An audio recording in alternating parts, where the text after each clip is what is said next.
ಜಯಂತಿ ಕಾರ್ಯಕ್ರಮ ಜೂನ್ 27ನೇ ತಾರೀಕು ಈ ವರ್ಷ ಇಲ್ಲಿ ಮಾಡಬೇಕು ಅಂತ ತೀರ್ಮಾನ ಮಾಡಿದ್ದಾರೆ ಸಮಿತಿ ಸಭೆಯಲ್ಲಿ. ಇಲ್ಲಿ 5 ಎಕರೆ ಜಾಗವನ್ನ ಕೆಂಪೇಗೌಡ ಪ್ರಾಧಿಕಾರಕ್ಕೆ ಇಲ್ಲೇ ಪಕ್ಕದಲ್ಲಿ ಒಂದು 500 ಮೀಟರ್ ದೂರದಲ್ಲಿ ಮಂಜೂರಾತಿಯನ್ನ ನಮ್ಮ ಸರ್ಕಾರ ಮಾಡಿ ಒಂದು ಒಳ್ಳೆ ಎಕ್ಸಿಬಿಷನ್ ಸೆಂಟ್ರು, ಕೆಂಪೇಗೌಡರ ಇತಿಹಾಸ ಇವೆಲ್ಲ ಬಂದು ನೋಡೋಂಥವ್ರಿಗೆ ಅನುಕೂಲ ಆಗಲಿ ಅಂತೇಳಿ ಇಲ್ಲಿ ಪಕ್ಕದಲ್ಲಿ ಮಂಜೂರಾತಿ ಮಾಡಿದ್ದೇವೆ.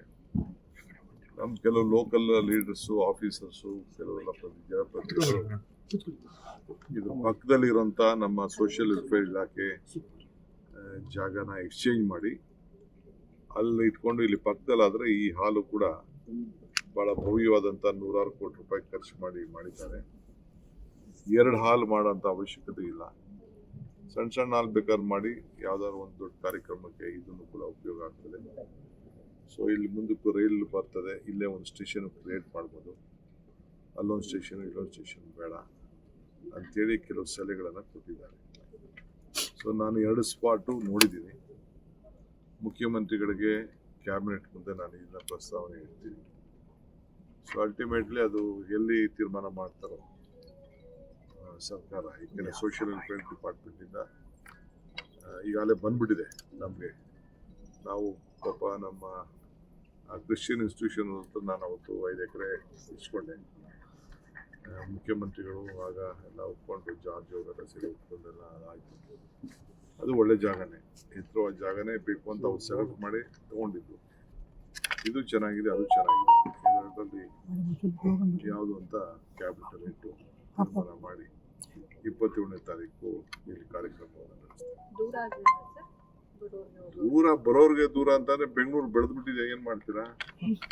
ಬೆಂಗಳೂರು ಸಿಟಿಲಿ ಎಲ್ಲಿ ಜಾಗ ಕೊಡಿಸ್ತೀರಾ ನೀವು? ಕಬ್ಬನ್ ಪಾರ್ಕ್ ಬಿಡಲ್ಲ, ರೇಸ್ ಕೋರ್ಸ್ ಬಿಡಲ್ಲ, ಯಾವುದೋ ನಮ್ಮ ಗಾಲ್ಫ್ ಕೋರ್ಸ್ ಬಿಡಲ್ಲ. ಮಂತ್ರಿಗಳಿಗೆ ಮನೆ ಇಲ್ಲ, ಯಾರಿಗೂ ಜಡ್ಜ್ಗಳಿಗೆ ಮನೆ ಇಲ್ಲ. ಹೈಕೋರ್ಟ್ನ ಮಾಡಿಸ್ಬೇಕು, ಒಂದು ಒಳ್ಳೆ ಕೋರ್ಟ್. ಪಾಪ ಯಾವುದೋ ಕಾಲದಲ್ಲಿ 50-60 ವರ್ಷದಿಂದ ಆಯ್ತು. ಪಾಪ ಹೈಕೋರ್ಟ್ ಅವ್ರಿಗೆ ಜಾಗ ಇಲ್ಲ, ಜಡ್ಜಸ್ಗೆ ಜಾಗ ಇಲ್ಲ. ಕೋರ್ಟ್ನ ಎಕ್ಸ್ಪ್ಯಾಂಡ್ ಮಾಡಬೇಕು, ಇನ್ನೆಲ್ಲಿ ನಾವು ಮಾಡೋಕ್ಕಾಗ್ತದೆ? ಅದಕ್ಕೆ ಬೆಂಗಳೂರು ಬಹಳ ದೊಡ್ಡದಿದೆ, ಅದಕ್ಕೆ ನಾವು ಇಲ್ಲಿ ಮಾಡಬೇಕು ಅಂತ ತೀರ್ಮಾನ ಮಾಡಿದ್ವಿ. ಕಮಲ್ ಹಾಸನ್ ವಿಚಾರ ಸಾಕಷ್ಟು, ಕಮಲ್ ಹಾಸನ್ ಏನಿಲ್ಲ, ಚಾಟಿ ಬೀಸಿದೆ. ನೀವು ಕ್ಷಮೆ ಕೇಳಬೇಕಿತ್ತು, ಯಾಕೆ ಕೇಳಲಿಲ್ಲ? ಅದಕ್ಕೆ ಅವ್ರು ಹೋರಾಟ ಮಾಡ್ತಿದ್ದಾರೆ ಅನ್ನುವಂಥದ್ದು ಹೇಳಿ. ಅದಕ್ಕೆ ಈ ಕೋರ್ಟ್ ಹೇಳಿದೆಯಲ್ಲ, ಕೋರ್ಟ್ಗೆ ಗೌರವ ಕೊಡ್ತಾರೆ ಕಮಲ್ ಹಾಸನ್. ಬಟ್ ನಮ್ಮವರು ಯಾರನ್ನು ಕಾನೂನು ಕೈ ತೋರಿಸಿಲ್ಲ. ಹೇಳಿ, ಪ್ರತಿಭಟನೆ ಮಾಡಲಿ, ಕೇಳಲಿ, ಹಕ್ಕೇನಿದೆ, ಪ್ರಜಾಪ್ರಭುತ್ವ ತಪ್ಪಿಲ್ಲ. ಬಟ್ ಕಾನೂನು ಯಾರು ಕೂಡ ಯಾವುದು ಥಿಯೇಟರ್ಗಳಂತ ಗಲಾಟೆ ಮಾಡೋದು, ಇನ್ನೊಂದು ಮಾಡೋದು, ಆಮೇಲೆ ಮಾನಸಿಕವಾಗಿ ಜಾತಿ ಮೇಲೆ ಕಲಹ ಉಂಟು ಮಾಡೋದು, ಆ ಕೆಲಸ ದಯವಿಟ್ಟು ಮಾಡಬಾರ್ದು ಅಂತ ಯಾಕೆಂದ್ರೆ ಬೆಂಗಳೂರು ಬಹಳ ಗೌರವದಿಂದ ಎಲ್ಲ ಜನಾಂಗನ ನಾವು ಒಟ್ಟಿ ತೆಗೆದುಕೊಂಡು ಹೋಗ್ತಾ ಇದ್ದೀವಿ. ಇದೆಲ್ಲ ವೃತ್ತಿ ಎಲ್ಲ ಇದೆ. ಒಂದು 50 ಲಕ್ಷ ಜನ ಹೋಗ್ತಾರೆ, ಹೊಸೂರಿಗೆ ವಾಪಸ್ ಬರ್ತಾರೆ. ಅವೆಲ್ಲ ಇದೆ, ಅವೆಲ್ಲ ದಯವಿಟ್ಟು ಬಹಳ ಹುಷಾರಾಗಿರ್ಬೇಕು. ಆಲ್ಮಟ್ಟಿ ಮುಖ್ಯಮಂತ್ರಿಗಳು ಕೂಡ ಚೀಫ್ ಮಿನಿಸ್ಟರ್ ಬರೀತಾ ಇದ್ದಾರೆ. ನೆನ್ನೆ ಅದೆಲ್ಲ ನಾನು ನನ್ನ ಅಭಿಪ್ರಾಯವನ್ನು ಸೇರಿಸಿ ಕಳಿಸ್ಕೊಟ್ಟಿದ್ದೀನಿ. ಇವತ್ತು ನಾಳೆ ಅವರು ಚೀಫ್ ಮಿನಿಸ್ಟರ್ ಬರೀತಾರೆ. ಬರೆದ್ಬಿಟ್ಟು ನಾನು ಎಲ್ಲ MPsಗೆ ಅದೇ ಲೆಟರ್ನ ಎಲ್ಲರೂ ಕಳಿಸ್ಕೊಡ್ತೀನಿ, ಮಾಹಿತಿನ ಕಳಿಸ್ಕೊಡ್ತೀನಿ. ನಾನು ಒಂದಿನ ಡೇಟ್ ಕೇಳ್ತೀನಿ, ಪ್ರೈಮ್ ಮಿನಿಸ್ಟರ್ ಡೇಟ್ ಕೇಳ್ತೀನಿ, ಇರಿಗೇಷನ್ ಮಿನಿಸ್ಟರ್ನು ಡೇಟ್ ಕೇಳ್ತೀನಿ.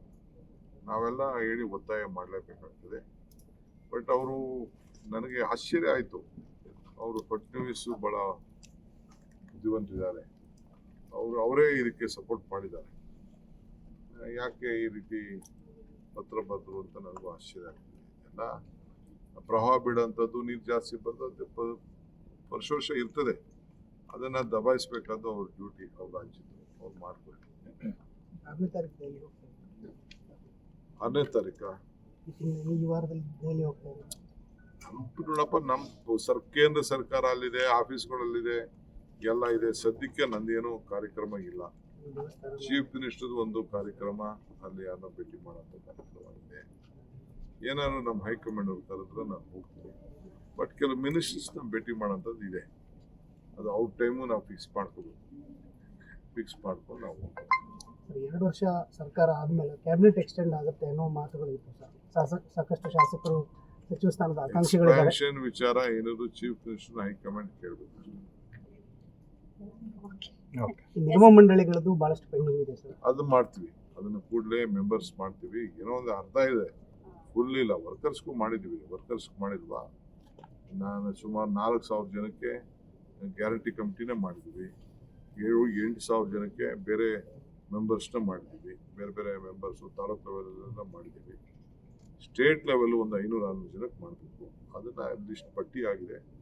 ಸ್ವಲ್ಪ ಒಂದು ರೌಂಡ್ ಬೇರೆ ನಮ್ಮ ಲೋಕಲ್ ಅವ್ರ ಮಾತಾಡ್ಬಿಟ್ಟು ಅದನ್ನು ಮಾಡ್ತೀವಿ. MLC ಇನ್ನೊಂದು 10-12 ಚೇರ್ಮನ್ಸ್ ಇದೆ, ಅದು ಮಾಡ್ತೀವಿ. MLC ಬಹಳ ದಿನ ಆಯ್ತು. ಅದು ಹೈಕಮಾಂಡ್ ಮಾಡ್ತೀವಿ. ಸರ್ ಹೊರಟ್ಟಿ ಅವ್ರು ಒಂದು ನಿಮ್ಗೆ ಪತ್ರ ಬರೆದಿದ್ದಾರೆ ಸರ್, ನಿಮಗೂ ಸಿಎಂ ಯಾವ ಕ್ಷೇತ್ರಗಳಲ್ಲಿ ಬರ್ತಾರೆ ಆ ಕ್ಷೇತ್ರದವ್ರನ್ನೇ ಆಯ್ಕೆ ಮಾಡಬೇಕು, ಕೊಡ್ಬೇಡಿ, ರಾಜಕೀಯ ನಾಯಕರುಗಳನ್ನ ಆ ಸ್ಥಾನಕ್ಕೆ ತರಬೇಡಿ ಅನ್ನೋದು ಒಂದು ಪತ್ರವನ್ನು ಚಿಂತಕರ ಚಾವಡಿ ಈಗ ಸ್ವಲ್ಪ ನನಗೆ ಇನ್ನೂ ಬಂದಿಲ್ಲ, ನನಗಿನ್ನು ಬಂದಿಲ್ಲ. ಬಂದ ಮೇಲೆ ಅದನ್ನ ಮಾತಾಡ್ತೀನಿ. ಅವರು ಬಿಜೆಪಿಯವ್ರು ಹೆಂಗ್ ಮಾಡಿದ್ರು ಅಂತ ನಂಗೆ ಗೊತ್ತಿಲ್ಲ. ಸ್ವಲ್ಪ ಪರಿಶೀಲನೆ ಮಾಡೋದು. ಹೆಚ್ಚಿನ ಸುದ್ದಿಗಳಿಗಾಗಿ ನಮ್ಮ ಚಾನೆಲ್ನ ಸಬ್ಸ್ಕ್ರೈಬ್ ಮಾಡಿ,